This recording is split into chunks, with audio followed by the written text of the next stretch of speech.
दोस्तों, आज मैं आपको मुका प्रोटीन लिमिटेड के आईपीओ के बारे में बताने वाला हूँ। तो ये आईपीओ के बारे में ये आपको आज सारी इन्फॉर्मेशन मैं देने वाला हूँ, तो आप वीडियो में बने रहिए। देखिए, मुका प्रोटीन लिमिटेड का आईपीओ जो है ये आपका 29 फरवरी को शुरू हुआ था। ठीक है।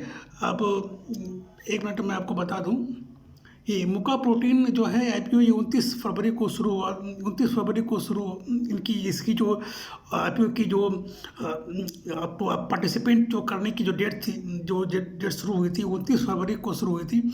और ये ऑफर जो इन होनी है वो 4 मार्च को इन हो जाएगी। यानी कि आपको अगर आईपीओ में पैसे लगाना है तो आप 4 मार्च तक इसमें पैसे लगा सकते हैं। और अगर बाय फॉर्चुनेट अगर आपको आईपीओ में आपको अगर शेयर मिलती है तो आपको अलॉटमेंट जो की जाएगी वो 5 मार्च को की जाएगी। ठीक है। और 5 मार्च को आपको अलॉटमेंट की जाएगी। उसकी एक बाकायदा आपको एक मेल आएगी आपको आपके मेल आईडी पे। और लिस्टिंग जो होगी वो 7 मार्च को होगी। ठीक है। 7 मार्च को आपको लिस्टिंग होगी और ये आपके 7 मार्च को आपके अपने डीमैट अकाउंट में इस शेयर को क्रेडिट कर दी जाएगी। अब हमें बताओ कि आप कितना पैसे आप लगा सकते हैं। तो दोस्तों, इसमें पैसे आप मिनिमम जो है वो 13,990 रुपये, यानी कि 13,990 रुपये आप लगा सकते हैं। ठीक है। जो प्राइस जो बेंड होने वाली है, प्राइस बेंड जो है वो 26 से 28 रुपये, यानी कि आपका जो प्राइस होने वाला है वो 28 रुपये होने वाला है। ठीक है। 28 रुपये होने वाला है। और इसमें जो आपको जो साइज़ मिलेगी, जो लॉट साइज़ मिलेगी, आपको कितनी की शेयर मिलेगी, वो 535 शेयर आपको मिलेगी। ठीक है। 535 शेयर अगर आपको आईपीओ मिल जाती है लिस्टिंग के दिन, आपको 535 शेयर 535 शेयर आपके डीमैट अकाउंट में क्रेडिट कर दी जाएगी। ठीक है। अब मैं ये बता दूं आपको इसमें कितने लोगों ने पार्टिसिपेट किया है। अगर मैं आपको बताऊं कल के मार्केट के, यानी कि आपका 2 मार्च तक जो है, इसमें जो रिटेल इन्वेस्टर हैं वो 10 गुना 10x यानी कि 10.2x जो है रिटेल इन्वेस्टर ने इसमें पैसे लगाया है। नॉन इंस्टीट्यूशनल जो इन्वेस्टर हैं वो 6 गुना पैसे लगाए हैं। और QIB यानी कि क्वालिफाइड इंस्टीट्यूशनल जो बायर होते हैं वो उन्होंने 1.86x पैसे लगाए, यानी कि वो तकरीबन 2 गुना उन्होंने सब्सक्राइब किया है इस आईपीओ के लिए। ये आईपीओ है क्या? अच्छा, अब मैं आपको इस कंपनी के बारे में मैं कुछ बताने वाला हूँ। ये कंपनी आखिर है क्या? ठीक है। कंपनी क्या काम करती है, तो उस कंपनी के बारे में आपको थोड़ा सा मैं ओवरव्यू दे देता हूँ। सर देखिए, तो ये कंपनी जो है वो 2003 में शुरू हुई थी। ठीक है। 2003 में ये कंपनी शुरू हुई थी। जो इसके जो MD हैं, जो मैनेजिंग डायरेक्टर हैं, वो मिस्टर कलान मोहम्मद हैरिस हैं। ठीक है। ये जो मुका प्रोटीन है ये बेसिकली जो फिश प्रोटीन प्रोडक्ट में डील करती है। यानी कि आप देखते होंगे कि काफ़ी ज़्यादा जो फिश ऑयल की जो मेडिसिन होती है वो अक्सर लोग लेते हैं अपने हेल्थ सप्लीमेंट के लिए। ठीक है। ये बेसिकली सी फूड में डील करती है कंपनी। ये कंपनी का जो एक्सपोर्ट करती है, आप देख सकते हैं एक्सपोर्ट जो करती है ये तकरीबन 10 कंट्री, यानी कि 10 कंट्री में इसका एक्सपोर्ट होता है।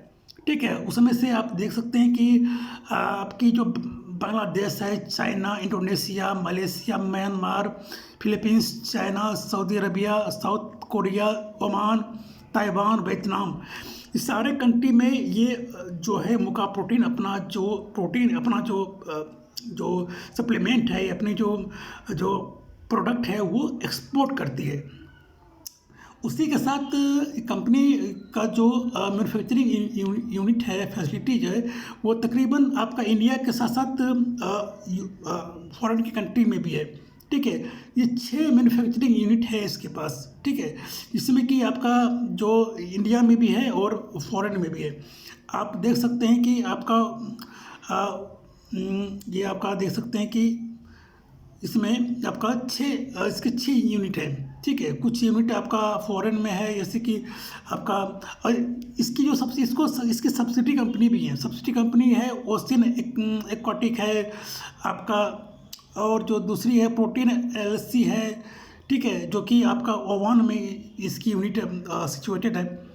तो ये बहुत सारी जो हैं इसकी एक प्लस पॉइंट हैं। अब कंपनी के अगर मैं फाइनेंशियल रिपोर्ट को अगर मैं देखूं तो हमें ये मालूम चलता है कंपनी का ग्रोथ रेट जो है वो काफ़ी हाई है। ठीक है, कंपनी का ग्रोथ रेट जो है वो काफ़ी हाई है। कंपनी जो है, अगर मैं रेवेन्यू की बात करूं कंपनी की, तो कंपनी का 2001 में जो कंपनी का जो रेवेन्यू था वो 603 करोड़ रुपये रेवेन्यू था, जो कि 2022 में बढ़ के 770 हो गया और 2023 में 1171 करोड़ जो है वो रेवेन्यू हो गया। ठीक है, तो रेवेन्यू के हिसाब से ये जो कंपनी है ग्रोइंग कंपनी है। ठीक है, अगर मैं बात करूं प्रॉफिट की, तो प्रॉफिट की अगर मैं बात करूं, प्रॉफिट में भी ये कंपनी काफ़ी अच्छा कर रही है। प्रॉफिट में भी ये कंपनी काफ़ी अच्छा कर रही है। प्रॉफिट की अगर मैं बात करूं तो 2021 में जो ये कंपनी थी वो 11 करोड़ प्रॉफिट में थी। तो 2022 में ये जो कंपनी है ये 25.82 करोड़ की प्रॉफिट में थी। और 2023 यानी कि 23 में जो कंपनी है ये आपका 47.53 करोड़ की जो है वो रेवेन्यू यानी कि प्रॉफिट में चल रही है। दोस्तों, अगर मैं ये कंपनी जो है इसकी मार्जिन जो है वो कुछ कम है। ये एक मैं समझ सकता हूँ कि एक ड्रॉबैक है इस कंपनी की। इसकी जो प्रॉफिट मार्जिन है वो काफ़ी कम है, तकरीबन 4 to 5% ही इसकी प्रॉफिट मार्जिन है। ठीक है, फिर भी कंपनी ग्रोइंग है। कंपनी का जो कोई मार्केट कंपटीटर नहीं है इस कंपनी की। तो एक ये मैं प्लस पॉइंट में ये कह सकता हूँ। ठीक है, अब कंपनी के एसेट्स के बारे में भी एक बार मैं जान लूँ, कंपनी का टोटल एसेट्स कितना है। तो अगर मैं बात करूँ 2021 में, तो ये कंपनी का जो एसेट्स था वो 553.93 करोड़ था। ठीक है, और जो कि 2022 में बढ़ के ये 392 करोड़ हो गया और 2023 में जो है ये 575 यानी 5.616 करोड़। तो हर हिसाब से ये कंपनी जो है ग्रोइंग कंपनी है। ठीक है, और जीएमपी मार्केट में यानी कि ग्रे मार्केट में ये जो कंपनी है ये आपकी ₹2 प्रीमियम पे लिस्ट होती दिख रही है। ठीक है, आज मैं वीडियो शूट कर रहा हूँ आज 3 मार्च को। तो आज ग्रे मार्केट में यानी कि जीएमपी में ग्रे मार्केट में जो शेयर है ये ₹30 पे लिस्ट होती दिख रही है। यानी कि ₹2 प्रीमियम, यानी कि ₹2 प्रीमियम पे ये शेयर लिस्ट होती दिख रही है। आज कल तक मार्केट खुली, कल तक इसमें आपको पैसे लगाने के लिए इसकी विंडो ओपन रहेगी। तो आई थिंक मैं देखता हूँ कि कल क्या रहेगी। कल जीएमपी में इसकी जो प्राइस है ये और हाइक होती है या फिर बिलो होती है, ये देखने वाली बात रहेगी। फिर भी ओवरऑल जो है ये कंपनी ग्रोइंग कंपनी है। अगर आप लॉन्ग टर्म के लिए भी अगर इसमें अगर पैसे लगाते हैं तो मेरे हिसाब से ये ठीक रहेगी। ये मेरा पर्सनल व्यू है कि इस कंपनी में पैसे लगाना सही रहेगा। बाकी ये मैं टिप नहीं दे रहा हूँ, ये मेरा पर्सनल व्यू है। अगर आप मेरे कहने पे पैसा ना लगाएं, आप खुद से भी एनालाइज कर सकते हैं, या अगर आपको पैसे लगाना है तो आप अपने फाइनेंशियल एडवाइजर से भी कंसल्ट कर सकते हैं। ठीक है, थैंक यू, धन्यवाद।